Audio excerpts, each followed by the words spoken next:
conversation is going to be on the practical side. Here we are waiting for a GPU cluster to spawn.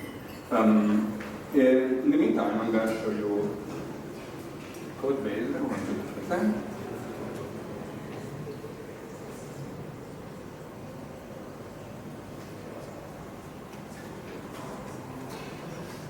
Okay, so this project came out of the previous AI Tinker in Rome, where I presented some stuff about large-scale structured generation and started speaking with Oscar about working on some things related to this. Oscar. Am I going to be offline? Yeah. And basically the idea is how can we use large language models to extract as much structure that is non-textual information, like numerical sort of data, mathematical objects that we can analyze out of narrative books and then probably use them for further analysis.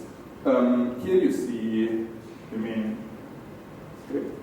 Let's run it. So I kind of trusted the fact that I didn't have to use slides, so you could have had a nice few figures instead. Now you're going to see uncommented code. But basically the idea is we are preparing the job, we are setting up, there is another script that set up the inference script hero model, right?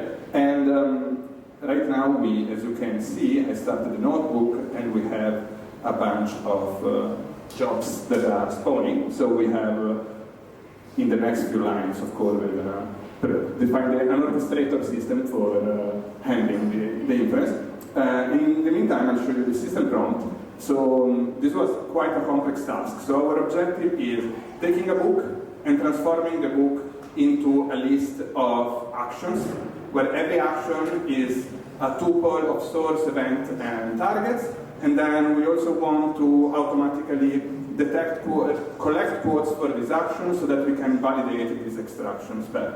And turns out that the task is quite simple under the description, but there is a lot of ambiguity into what is an action, what is an entity, and these sort of things. So we ended up with a very sophisticated system prompt, mostly generated by Claude, which is basically picking up all the different definitions and giving particular care about very hard, also for human, ambiguities, and we had to make some choices that probably would make a linguistic professor quite unhappy with the definition we use, let's say. But the work at the end, we get nice graphs, so that's good for us.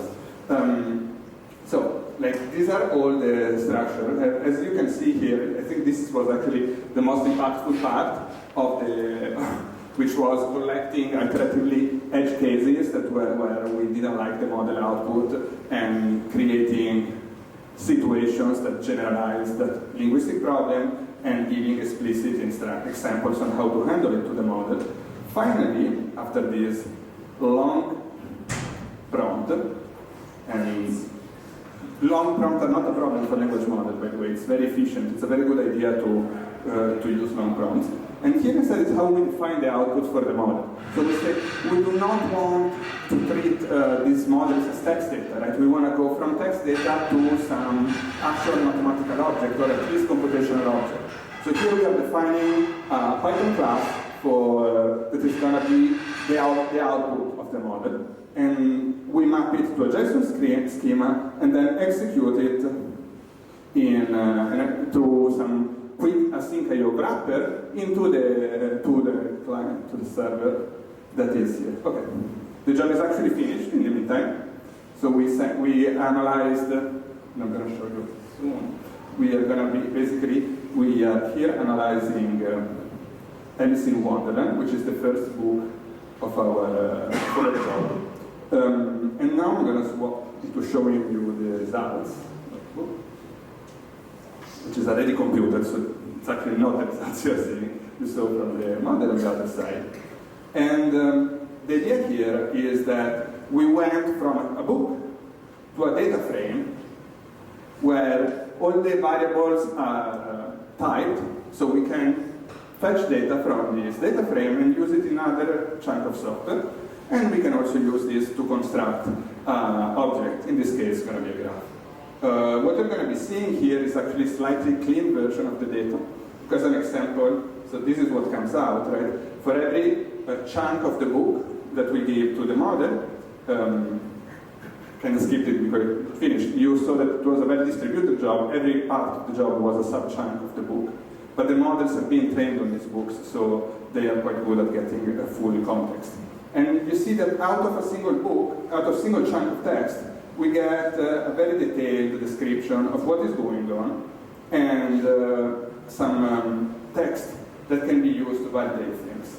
And here below is an example looking at the entities. So the source entities in Alice in Wonderland. Thankfully, Alice is the main source entity of action, being the protagonist of the book. And in what we could be looking at actions.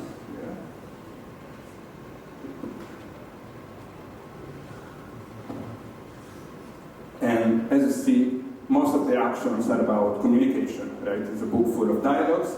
And now we go and actually create the mathematical object. And here we can look at the graph structure and have it, let's say, grow iteratively over.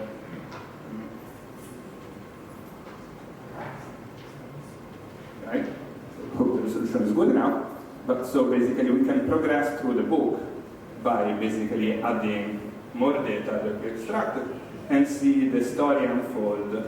And of course, this is a very simplistic book where Alice has a lot of very independent interactions through the chapters, and you can see this crown of characters that is popping out. 2, 7, and 5 are disconnected, right? They're not yet interacting with Alice, and they're going to be the cause why you end up recruiting the queen. And then at the end, if we go at the end of the book, the situation is of course much more complex because in the latter part, when she encounters the queen, there is a lot of multi-character resolution. The queen is giving orders to anybody and creating connection, becoming the second most connected character in the book.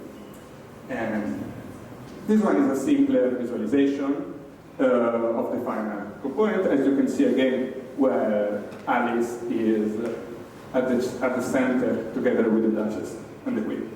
Okay, this is pretty much everything. Sorry a bit of the weekend confusion, but I see we're running a bit of time for the other speakers, so I wanted to leave time to others. But in general, as I was saying, the idea is how to transform tasks that we currently think in terms of natural language only into things that can be mapped to data structure, such that the data structure can be propagated to any other scientific pipeline that we have, right? So the first notebook was about machine learning and natural language processing, but it had a little scientific contribution, let's say literature contribution. The second notebook didn't even need to know that those things came from a language model. It was taking some graph data and working on those things and processing forward. So I think this is the kind of lesson that I want to give out, is that most of the complex engineering around the LLMs needs to hide it and bring the data back to a format that we have decades of experience into working. So that's it.